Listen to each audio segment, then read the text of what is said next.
Bonjour mes amis, je m'appelle Marine Leblanc, nutritionniste depuis 10 ans et j'observe la mode de vie des gens modernes.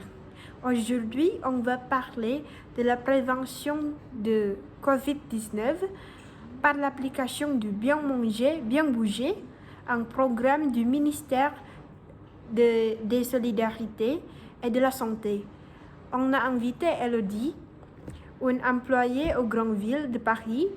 Elle représente la majorité des citoyens pour partager ses habitudes alimentaires et sa routine en exercice. Salut Elodie! Bonjour Marine et bonjour tout le monde. Je suis très content que vous me donnez l'opportunité d'être ici pour m'expliquer mes activités quotidiennes. Merci pour nous rejoindre dans cette discussion sur le programme Bien manger, bien bouger à propos de la prévention de COVID-19. Tout d'abord, avant de discuter plus loin, je dois vous demander votre opinion sur la relation entre l'activité physique et le choix alimentaire pour votre santé. Est-ce que vous pensez que votre santé et endurance corporelle dépendent de ces deux aspects? Quelle est votre perspective? Oui, bien sûr, il est essentiel de suivre une routine d'exercice et de manger sainement, comme limiter la consommation de sucre et de matières grasses. La santé dépend grandement des habitudes alimentaires et des activités physiques, mais dans la réalité, il est difficile de la suivre particulièrement si votre vie quotidienne est très occupée comme la mienne. Ah oui, vous avez raison. Je suis sûre que les habitants en grande ville ont le même problème que vous. C'est très difficile de pratiquer la mode de vie 5 en suivant le rythme de métro boulot dodo. Mais dans ces jours, c'est crucial de la pratiquer parce qu'on est en train de combattre la maladie mortelle, c'est le COVID-19, qui se propage très rapide en peu de temps. Et alors, on doit s'efforcer plus sérieux pour protéger notre santé et endurance corporelle.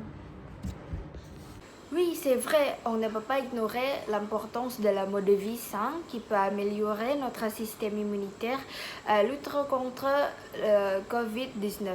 Mais ce qui me rend confus, c'est comment on peut pratiquer de faire l'exercice si on n'a pas assez de temps. Pour vous répondre, je vais vous proposer quelques solutions.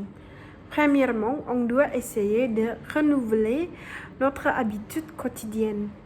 Par exemple, si on part au travail en voiture, on peut utiliser d'autres modes de transportation comme le vélo, ou ça sera mieux si vous marchez si c'est possible.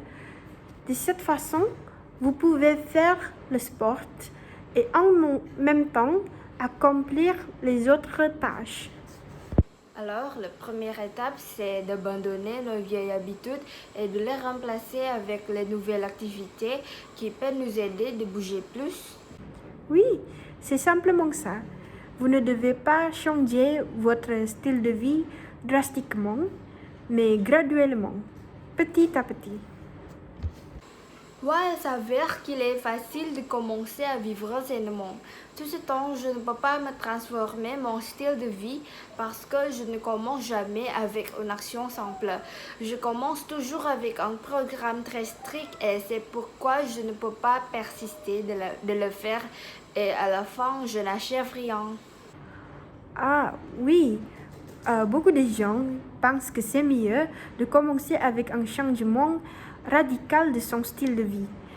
Ils veulent de s'achever résultat rapidement, alors ils pensent qu'ils doivent faire un grand geste. Mais c'est trop stressant et trop fatigant. Et nous n'avons pas à nous précipiter. Et au temps du coronavirus, qu'est-ce qu'on peut faire pour continuer ce style de vie? Bonne question. Je vous conseille de continuer à bouger, même chez soi, au temps de l'isolation. Vous pouvez toujours être en forme sans aller au gymnase. Et je peux vous offrir quelques façons de faire du sport à la maison. Alors, vous pouvez faire l'exercice léger comme le yoga et c'est possible d'assister à un cours de sport sur YouTube. En fait, l'activité quotidienne comme jouer avec son chien est aussi bénéfique pour vous. Ok, c'est facile à faire pour bouger plus. Mais j'ai une question. J'ai un problème de l'alimentation. Dans le temps d'isolation, je ne peux pas arrêter de grignoter tout le temps car je m'ennuie tellement d'être confinée chez moi. Je pense que ça représente le problème que nous avons en tant que citoyens de Paris maintenant. Pour ce problème, je recommande de boire plus. Mais ce qui est acceptable de boire est seulement de l'eau et pas d'autres boissons. En buvant, vous pouvez restreindre l'appétit et ignorer la tentation de manger trop. Oui, je vois. Pas de soda et pas d'alcool. Et pour la liste d'aliments, avez-vous la recommandation en matière d'alimentation pour manger sainement? Bien. Ce qui est le plus important, c'est de manger équilibré, même si on est dans l'isolation. Alors, il serait préférable que vous emmagasiniez chez vous le moins 5 fruits variés, les légumes, la viande, du poisson ou des œufs, pour rester toujours en bonne santé. N'oubliez pas de prêter attention à la qualité de vos aliments quand vous les sélectionnez. Il faudrait mieux que les aliments soient frais. Merci pour votre conseil, Marine. Je ne peux pas attendre de se réaliser le programme Bien manger, bien bouger chez moi. C'est très bien. Merci Elodie pour se discuter avec moi. Alors, comme nous sommes à la fin de la discussion, je vais vous rappeler de rester toujours en bonne santé et garder toujours le moral. Au revoir.